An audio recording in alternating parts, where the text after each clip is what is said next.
Now, who is telling brother from Iraq? No, from Morocco. Donc, comment est-ce que vous appelez votre pays dans votre langue maternelle? Al-Maghrib, c'est bien.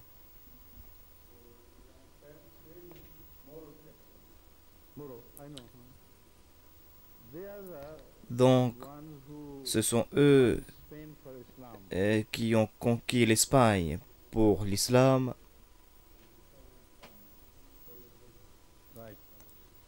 Et c'est pour cette raison que le mot mort était un terme de terreur. Il y avait un temps quand les Européens étaient terrorisés par le terme mort ou mauresque. Cela ressemblait à la terreur que répandait Halaku Khan. Mais quand quelqu'un doit traduire cela, donc Kamar, dis-le qu'il y a un hadith du saint prophète Mohammed sallallahu alayhi wa sallam qui déclare qu'un temps viendra que le soleil se lèvera à l'ouest. Donc on a traduit ce hadith différemment. Certains croient que puisque je suis maintenant en Europe, au Royaume-Uni, à travers la MTA, c'est comme ce soleil qui est en train de se lever à l'ouest. Cela peut être une interprétation, je ne rejette pas cette interprétation, mais moi j'espère qu'en ce qui concerne l'Ahmadiyyat va conquérir le monde arabe de l'ouest plutôt, du Maroc par exemple. Dans le passé, c'était des guerriers physiques qui ont conquis l'ouest pour l'islam, mais c'était quelque chose de minime. Cela ne peut pas se comparer à la conquête spirituelle. Donc j'espère que cette prophétie va se réaliser quand les Marocains vont porter le flambeau de l'Ahmadiyyat, de l'islam véritable à l'ouest. Et encore une fois, l'islam va se répandre à l'ouest. Antes del hadith, es que hay una concepción dentro de los países europeos, al igual que en otros imperios, tal como Halaku Khan se presentaba como el conquistador, el destructor de... There's hadith about that? No, I'm speaking the first thing you said. Right. But you started with hadith? But I restarted again. Okay, thank you. Okay, good. All right. Entonces hay una concepción en Europa respecto al moro, pero moro se refiere más bien al norte de África, al marroquí, y como en una ocasión ellos ya fueron conquistadores y realmente Europa temblaba ante el imperio musulmán que comenzó precisamente con el norte de África, pues a los niños pequeños se les asusta, se les increpa diciendo que vienen los moros, de ahí deriva esa concepción del moro en el sentido de marroquí, que después se extendió a todo el mundo musulmán en general. Y luego el segundo punto que ha tocado Azur es que había un hadith de Ahmad sallallahu alaihi wasallam en el que él decía que llegaría una época que el Islam nacería del oeste. Esto tiene dos interpretaciones. Una, según Azur, puede ser, él lo niega, que desde que él está exiliado en Inglaterra y con el comienzo de la MTA ha habido un nuevo renacimiento del Islam, que desde el que se está propagando la enseñanza del Islam, las medidas del verdadero Islam a todo el mundo. Puede ser, pero otra interpretación también puede ser, y recordando cómo España fue conquistada debido al buen carácter y a las buenas cualidades que tuvieron aquellos marroquíes del norte de África que conquistaron España, puede también significar que los marroquíes se conviertan a las Ahmadiyyat y ellos reinicien la conquista de Europa de nuevo, capturando el corazón de las gentes europeas. Azul saca de esto de hadith que son salteras de Maghreb, como ellos llaman Maghreb, del oeste. Marroquí se llama Maghreb. Por lo tanto esperamos that is why I said they are called Al-Maghreb. salgan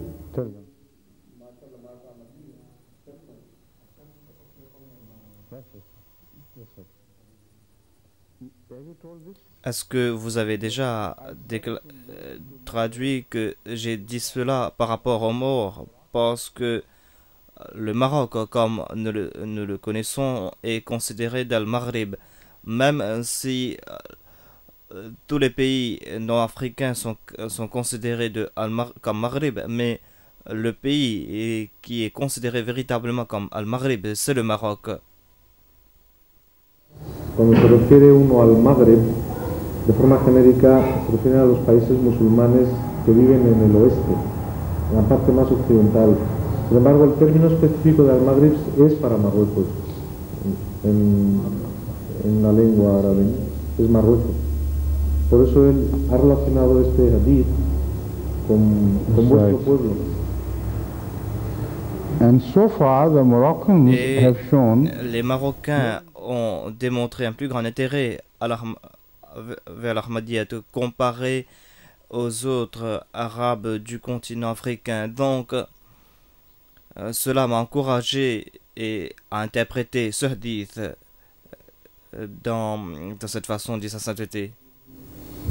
Ha sido el pueblo que más interés ha mostrado hacia las Ahmadiyyas, lo cual reafianza más el punto de vista de Hazur respecto a este hadith. it has to be planned. Et je crois qu'il faut planifier le tout, car prêcher à des personnes individuellement est possible quand il y a un grand nombre de personnes qui entrent en contact, tout comme on le fait dans les pays d'Afrique, dit sa sainteté. Donc là-bas, par la grâce de Dieu, on a des bons résultats. Mais le problème, c'est que le contact individuel ne suffit pas. Vous devez aller à la racine, vous devez conquérir ces arbres qu'au lieu d'acheter des fruits. Donc c'est pour cette raison que moi, je crois que les Ahmadis marocains doivent essayer de contacter leur leadership. Donc ce sont des personnes qui suivent leur leadership religieux à la lettre. Dans certains cas, dit sa sainteté, et généralement dans d'autres cas aussi, ils suivent leur leadership religieux. Intenta explicar a Azures que es muy difícil para una comunidad que es pequeña el hacer contactos personales donde, digamos, la posibilidad de hacer nuevos conversos es realmente nula, al ser nosotros muy pocos. Dice Azur que esta fórmula es válida en países africanos donde hay grandes comunidades. Entonces, el contacto personal de una comunidad grande invita también a que hayan grandes dividendos en contrapartida al lanzar esos contactos con el resto de la gente. Entonces, él lo que aconseja a los chicos de Marruecos que se hacen Ahmadis es que contactéis con vuestros líderes religiosos que aún mantienen la creencia en las virtudes islámicas, para que ellos desde ese radio de acción puedan influenciar a más chicos, a más personas marroquíes e invitarlas hacia las Ahmadiyas. You see, although there Donc, are même s'il y a Palestinians, des Palestiniens, Egyptians, des Égyptiens and Syrians et who des come to Syriens Europe qui viennent en Europe, in quite some number, ils viennent en grand nombre en Europe, are not organized mais ils ne under sont the pas religious aussi leadership. organisés que les Marocains. They're individuals. Ce sont des individus, c'est tout. You have to get them Et vous devez les contacter, mais individuellement, dit sa sainteté. Dans le cas de cette communauté, c'est une psychologie de groupe qui agit sur eux, et les Marocains font partie de cette catégorie, c'est-à-dire ils apportent toujours la molvi avec eux, la molla avec eux. Donc là où ils se trouvent, leurs mollahs font partie de leur culture. Car, par exemple, quand je suis parti en Allemagne ou dans les autres pays européens, après avoir contacté certains Marocains, ces Marocains disparaissent. Alors que dans le premier contact, ils étaient pleins de zèle. Quand je les ai demandé pourquoi est-ce qu'ils ont disparu, ils déclarent que leurs Molvis les ont arrêtés. Donc, ils tournent toujours en groupe. C'est le même cas pour les Turcs, dit sa sainteté. Les Turcs aussi sont toujours dans des groupes religieux et ils apportent leur mollah avec eux là où ils partent. Et dans une certaine mesure, cela s'applique aussi pour ceux qui viennent de l'ex-Yougoslavie. Les Bosniaques aussi ont leur mollah. Même si par la grâce de Allah, nous avons pu faire une percée parmi les Bosniaques, et parce que leurs mollahs sont beaucoup plus civilisés que les mollahs que nous connaissons ailleurs. Donc, c'est pour cette raison que le contact n'est pas négatif avec la mollah. Des fois, on a besoin d'un certain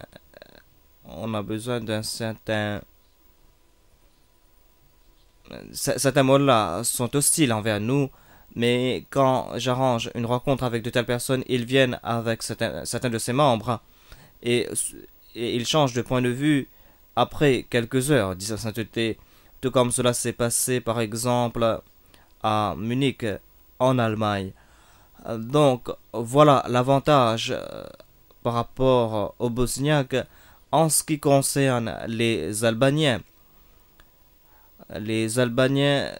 sont beaucoup plus inclinés vers l'Ahmadiyyat comparé aux autres communautés européennes, parce que leur façon de penser est beaucoup plus simple, ils sont beaucoup plus honnêtes, ils n'ont pas été corrompus par la société occidentale, et ces personnes ne placent pas leur confiance en d'autres communautés. Donc voilà l'avantage qu'ils ont tiré du communisme par exemple.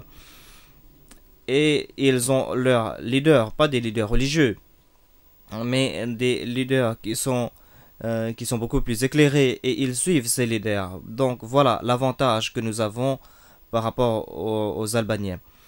Mais on a pas mal de choses à faire. Donc je vais retourner vers le Marocain.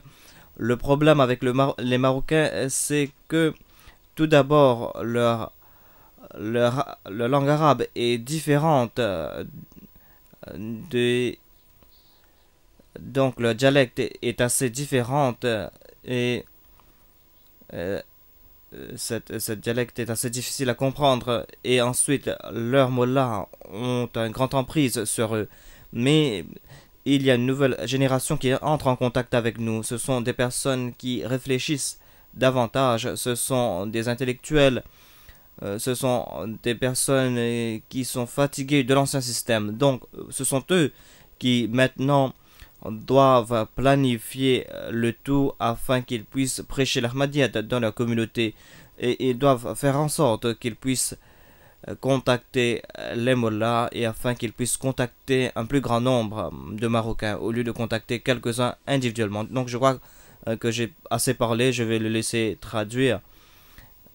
Donc vous pouvez toujours me demander quelque chose si vous avez oublié quelque chose, dit sa sainteté.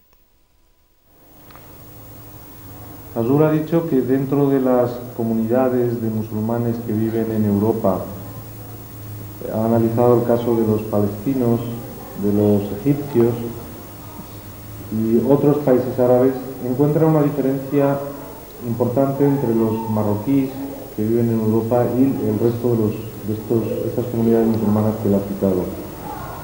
La diferencia radica en que tanto los palestinos como los egipcios no están organizados. Ellos vienen independientemente a realizar sus trabajos, mientras que casi todos los jóvenes o personas marroquíes que él ha contactado en sus frecuentes viajes que hay en Europa, siempre tienen un líder o se reúnen a través de un grupo que está liderado por algún imam o algún líder espiritual al que de una forma u otra siempre piden consejo. Él se ha sorprendido varias veces cuando ha ido a entrevistas personales y de repente ha visto jóvenes marroquíes que estaban muy interesados en la Ahmadiyyat, ha tenido conversaciones largas con ellos, pero lo que le ha sorprendido luego es que esos jóvenes han desaparecido, digamos, no han dejado rastro después de haber mostrado mucho interés. Él al inquirir cuál era la razón, siempre ha llegado a la conclusión de que ha sido el líder religioso al que él pertenecía, que le ha dicho que no se junte con este tipo de personas. Es decir, siempre hay un cabeza que es al que piden consejo y ellos actúan en función de lo que esta persona líder les dicta, ¿no? Este mismo fenómeno también lo ha apreciado Dur en el caso de los turcos. Hay bastantes turcos que viven en Europa. También funcionan muy parecido a como funcionan los chicos de Marruecos, las personas de Marruecos. Y en cierto grado también lo ha apreciado en los bosnios. Con una diferencia, y es que él ha mencionado joyas, ¿De? Joyas. They call the mullahs, they call joyas. Los joyas son los mullahs de los bosnios. Ha encontrado mucha oposición en el comienzo, cuando se ha intentado establecer un contacto con grupos de bosnios, pero al mismo tiempo también, sorprendentemente, ha visto reacciones muy positivas en estos mullahs, en estos líderes, cuando han intercambiado puntos de vista. Ha puesto un ejemplo, parece que fue en Alemania, hace poco tiempo, donde el líder espiritual vino totalmente, digamos, fanatizado y en contra de la comunidad ahmadía, y en un proceso de 2 horas le cambió totalmente la cara, y es más, o sea, empezó a unirse con los puntos de vista que Dios le exponía. Entonces, él, digamos, os encuadra a vosotros dentro del grupo de los turcos y los bosnios en este sentido. Eso es un inconveniente importante porque, digamos, no tenéis o no se permite que los marroquíes tengáis un juicio propio, pero afortunadamente él observa que la gente joven está saliendo ya de esa forma tradicional de contacto que teníais antes, de reunirnos frente a un líder espiritual y pedirle siempre el consejo.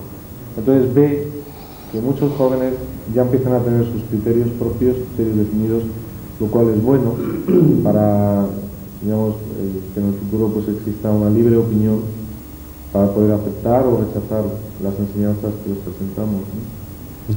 Falta un poco el tema de los juicios que se está contactando con libros pensadores, gente que... Sí, eso lo he dicho, o sea, en ese sentido... First translate, first again, what I mean to say is repeat his question in Spanish because his voice was not carried. Vous pouvez répéter sa question en espagnol, dans la langue espagnole, afin qu'on puisse enregistrer sa question, s'il vous plaît. Al final el tema de que se está contactando con libres pensadores, con gente que está un poco pues desenvuelta de estos líderes religiosos y que a través de pues se está introduciendo también la Yonah. Lo que plantea el hermano Arif es algo que ya he comentado, y es que como existe ahora un grupo de jóvenes, él ha dicho que hay libres pensadores, gente que no está dentro de esos grupos regidos por un líder, entonces la comunidad está tomando contacto con esas personas. Es parte de lo que yo he explicado en su alocución, y es que esta gente joven que están haciendo libre digamos, de esa presión psicológica, pues la comunidad está contactando con ellos. Ha comentado el caso de los albanos, se me olvidaba. Dice Azur que... You haven't told me anything. ¿Ah? You haven't told me anything, you have started answering him. No, but he made a remark about something... Donc, il a fait une Are the remarque à remarks propos de secret quelque from me? chose. No. Il a dit aussi que la Jamaat est en contact avec les jeunes hommes au Maroc. Donc,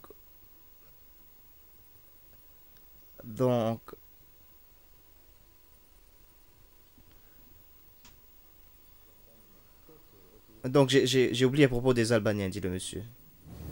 Dice Azur que es más fácil entre los albanos porque han sufrido un régimen comunista y la verdad es que están ya cansados de que les hayan engañado. Entonces ellos no tienen este problema de reunirse de juntarse bajo un líder, pedirle consejo. Por eso la comunidad albana ha sido mucho más receptiva también al mensaje de la salida. Jazakumullah. Now this is the problem. Donc, voilà le problème. Mais il y a d'autres complications, dit Sa Sainteté. Les Saoudiens sont en train de distribuer de l'argent partout afin de détourner les gens de nous. Donc, je ne veux pas faire des allégations à ce propos, mais je dois seulement dire que certains des musulmans de l'Europe de l'Est ont déclaré que leurs leaders deviennent de plus en plus riches. Donc tout d'un coup, ils sont riches, ils ont des voitures, ils ont de belles maisons et ils disent que ce sont eux qui sont en train de planifier l'opposition contre l'Ahmadiyyat. Ensuite, ils me disent qu'ils publient des littératures très chères contre l'Ahmadiyyat et des fois ils disent que cela a été publié par la Rabita Islamia. Certains disent que ce sont des Koweïtiens qui sont en train de payer pour la publication de ces ouvrages, mais ce sont les mêmes personnes en tout cas. Donc, quels que soient leurs intérêts, ils sont plus particulièrement essayés de détourner les Bosniaques de nous. Et la raison est parce que peut-être au début, quand les Bosniaques sont venus nous voir, il n'y avait pas de communauté religieuse qui se sont occupés d'eux. Il n'y avait pas de contact entre les familles. Donc, ce sont les Ahmadis qui les ont aidés et ce sont eux qui ont aidé les enfants bosniaques si les Bosniaques ne pouvaient pas envoyer leurs enfants à l'école. Donc, les Ahmadis et les Bosniaques étaient très proches. Ensuite, nous avons envoyé des convois en Bosnie et nous continuons à le faire. Presque toutes les organisations non gouvernementales qui travaillaient dans ce domaine se sont retirées, mais les Ahmadis continuent à servir la Bosnie. Donc c'est pour cette raison qu'ils ont pensé que maintenant les Ahmadis vont conquérir leur cœur parce qu'il n'y a pas d'autres compétiteurs. Donc c'est pour cette raison que même s'ils sont venus tard, mais ils ont de l'argent et nous n'avons pas autant d'argent, nous avons des sacrifices. Mais moi, je suis sûr et certain que ils ne pourront pas détourner les Bosniaques de nous. Et ceux qui sont devenus des Ahmadis, il y a des milliers parmi eux, ils disent qu'ils auront le dessus. Et un Bosniaque de Paris était plein de zèle. C'était une personne très éduquée, c'est un avocat. Il a déclaré que même, je suis déterminé, je vous promets, une fois que je vais retourner en Bosnie, je vais faire en sorte que tous les Bosniaques acceptent l'Ahmadiyyat parce qu'il n'y a pas d'autre islam à part l'Ahmadiyyat. Voilà le vrai islam. Donc, il y a plusieurs parmi eux qui sont déterminés et Inch'Allah, ils vont continuer à travailler pour l'Ahmadiyyat et personne ne pourra l'arrêter. Mais certainement, nous aurons des difficultés.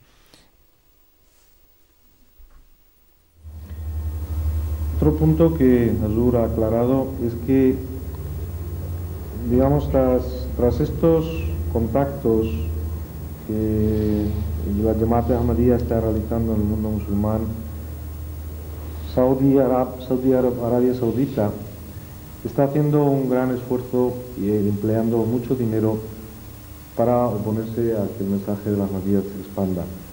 Hazur ha comentado que tiene, digamos, ciertas pruebas al respecto, no solamente respecto a Saudi Arabia, sino que incluso los kuwaitíes también, mediante propaganda continua, difamando las enseñanzas nuestras, etc.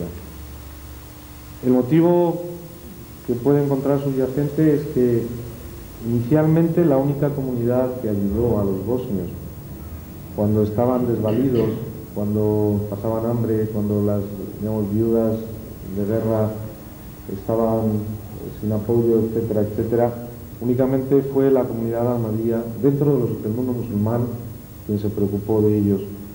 No solo eso, sino que se han enviado bastantes convoys, camiones enteros con ayuda humanitaria y se siguen enviando, mientras que el resto de las organizaciones filantrópicas, organizaciones que hay por derechos humanos, ya han abandonado esta lucha y únicamente dentro del mundo de los musulmanes hemos sido nosotros que les ha ayudado. Tanto los saudíes como los kuwaitíes piensan que los ahmadis les vamos a quitar esta parte de comunidad musulmana, aunque ellos han entrado mucho más tarde en esta ayuda. Sin embargo, están poniendo todo el esfuerzo para difamarnos, y estos bosnios que ya se cuentan en miles en número, que se habían convertido a las Ahmadiyyat, intentan volverlos otra vez hacia la fe antigua, bien por métodos económicos o lo que sea. Dice Azur que sí puede ocurrir que algunas personas se vayan, pero él ha encontrado una gran determinación en personas que están ya muy comprometidas al ver que el único objetivo con el que la comunidad nuestra fue hacia el encuentro fue únicamente por cumplir el Islam verdadero. Dice que ayer en Francia un abogado bosnio habló con él, y él dijo que le había mostrado la completa determinación de llevar un mensaje a todos los bosnios de que debían hacerse ahmadis porque es el verdadero Islam y el único Islam, como hemos visto, que ha cumplido según las enseñanzas en su pureza. As far as the Arab world is En concerned, ce qui concerne le monde arabe, dit sa sainteté, je crois que les Saoudiens n'ont pas d'influence sur le Maroc parce qu'il y a des jalousies historiques, et parce que même si apparemment ils sont en bon terme avec la Jordanie, mais encore une fois, ils ne seront pas exactement, ils ne pourront pas avoir une confiance totale en les Jordaniens, ni les Jordaniens auront une confiance totale en les Saoudiens, parce que cela date de l'histoire islamique. Vous savez, après la dynastie des Abbassides et des Omeyyades, ce sont des dynasties qui ont disparu et qui se sont éparpillées. Donc la plupart des souverains du monde musulman étaient ceux qui venaient des Korachites de la Mecque, surtout ceux de la famille du Saint-Prophète Mohammed, paix soit lui. Donc les Jordaniens, la dynastie jordanienne appartient à ce groupe, dit sa sainteté. La dynastie marocaine appartient à ce groupe, et la Libye aussi, avant la révolution, avait une dynastie qui était ancrée parmi ces nobles musulmans. Donc beaucoup de familles nobles ont été créées, et ce sont des familles qui ont conquis et qui ont dirigé le monde musulman, qui étaient éparpillés. Les Saoudiens n'étaient pas là parce que c'était des nomades, des bédouins. Et les nomades n'ont pas eu de chance dans l'histoire de l'islam de conquérir ou de diriger un pays quelconque. C'est pour cette raison qu'il n'y a pas de respect pour les Saoudiens dans les familles royales de la Jordanie ou du Maroc ou de la Tunisie ou dans d'autres pays similaires. Même en Syrie aussi, ils n'ont pas de respect pour les Saoudiens, mais il y a certainement un certain respect politique, et tout simplement pour leurs intérêts personnels, ils doivent être en bon terme. Cela est vrai, et cela est bon parce que même malgré ces différences profondes, ces pays sont en bon terme. Mais je ne suis pas intéressé par la division politique. Je veux que l'islam soit uni malgré les différences religieuses, malgré les différences de doctrine. Ce qui me blesse, c'est simplement que quand l'Ahmadiyyat commence à se propager quelque part, ils sont très jaloux, et ils essayent d'influencer ces personnes politiquement et financièrement afin de créer un certain ressentiment contre l'Ahmadiyyat, et afin de faire une fausse propagande. Donc ils peuvent beaucoup faire à ce propos. Donc de ce point de vue, je suis content que les Saoudiens ont moins de chances d'influencer ceux qui viennent du Maroc, ceux qui viennent de la Libye, et ceux qui viennent de la Tunisie, et ceux qui viennent de la Jordanie. Donc ils n'auront pas une grande influence sur ces personnes. Mais en Jordanie, il y a un autre problème, dit sa sainteté. La plupart des leaderships religieux appartiennent aux Palestiniens et les mollahs palestiniens sont très extrémistes, dit sa sainteté. Donc, ils ont un esprit très étroit. Donc, eux aussi, même si les Saoudiens ne peuvent pas influencer les Jordaniens, mais ils peuvent être influencés par les Palestiniens. Donc, toute leur vie est influencée par ces personnes. C'est pour cette raison qu'il y a ce problème.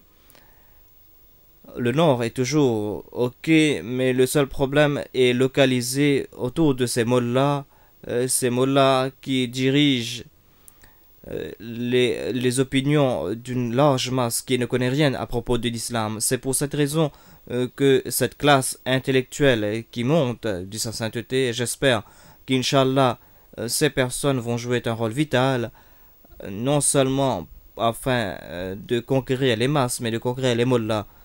Donc, ils ont un avantage, ces mollahs de l'Arabie.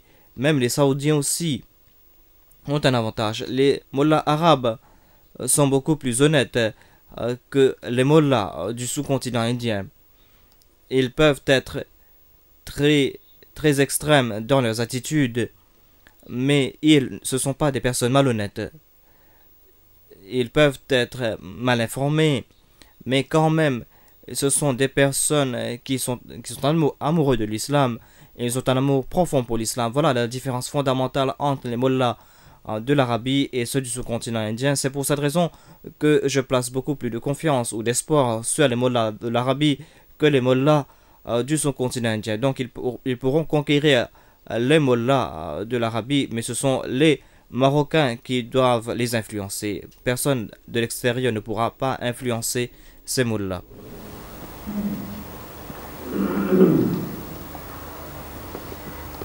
अब अंदाजा हो गया कि जसवाल साहब को कितनी मेहनत करनी पड़ती है, थोड़ा सा हुआ है। हैरत अंगेज उनके है स्टेमिना बेचारे का। सही जसवाल साहब उस सफरों में तो यकीन नहीं आता, इतना भारी कैमरा से जहाँ उठाया हुआ घंटों वो बेचारे बीमार हो गए। Et il est malade pour l'instant, je lui ai traité, dit sa sainteté, donc j'espère que sa santé va s'améliorer, Inch'Allah. Bueno, Hazur ha explicado algunos hechos históricos donde refleja cuáles son las relaciones que existen entre los saudíes, los saudí árabes, con otros pueblos que también son musulmanes. Dice que en Marruecos, precisamente en tu país, no tienen mucha influencia y tampoco existe esa confianza con los jordanos, en el supuesto de que ellos quisieran, mediante dinero u otro tipo de propaganda, digamos, conquistar o meter su influencia en estos países. El análisis histórico es que durante el periodo abásida y el periodo omeya, que está relacionado con los inicios del Islam, tanto la dinastía jordana como la dinastía marroquí dicen derivar de la familia Quraysh, es decir, dicen ser descendencia directa del santo profeta Muhammad, la paz de Dios sea con él. En aquel entonces los saudíes eran pueblos nómadas que iban migrando de un país hacia otro, y por eso no existe respeto en las familias nobles, tanto marroquíes como jordanas o tunecinas, respecto a los saudíes, por no tener ese origen, digamos, de alcurnia o de rango, como sí dicen tener ellos al ser descendientes de los Quraysh. En cualquier caso, dice Azur que lo que más le preocupa es que el Islam al fin y al cabo es uno, y los saudíes, el daño que puedan causar, van a intentar hacerlo desde su posición a los marroquíes, a los jordanos, a los tunecinos y a los libios, influenciándoles con su falsa propaganda. En el caso de Jordania, los mullas son de mente muy estrecha, este es un problema, sin embargo no tienen influencia saudí. Los mullas, por supuesto, que influencian la mente de los jóvenes, sin embargo, él cree que la nueva juventud que van a hacer o que están haciendo no va a seguir los pasos de este clero intransigente y, si Dios quiere, la misma juventud va a ganar el corazón de los líderes intentando hacerles cambiar. Compara a los mulas árabes o musulmanes con los del subcontinente hindú, que es el nuestro, y dice que son distintos, porque en el subcontinente nuestro se ve más maldad. En el caso de los mulas árabes, aún aman el Islam, defienden al Islam en su pureza y tendrán mente estrecha. Sin embargo, es más fácil conquistar los corazones de ellos en una posible juventud que venga y que sea capaz de exponerle los puntos de vista adecuados, que en el caso de nuestros países, donde ellos ya han cerrado completamente su mente. Y en ese sentido vuelvo a invitar al pueblo marroquí a que tome el liderazgo para, digamos, propagar este mensaje al resto de los, en este caso de los hermanos marroquíes, y también digamos, la responsabilidad que tenéis de cara a Europa, a ser el país más cercano. Jazakumullah.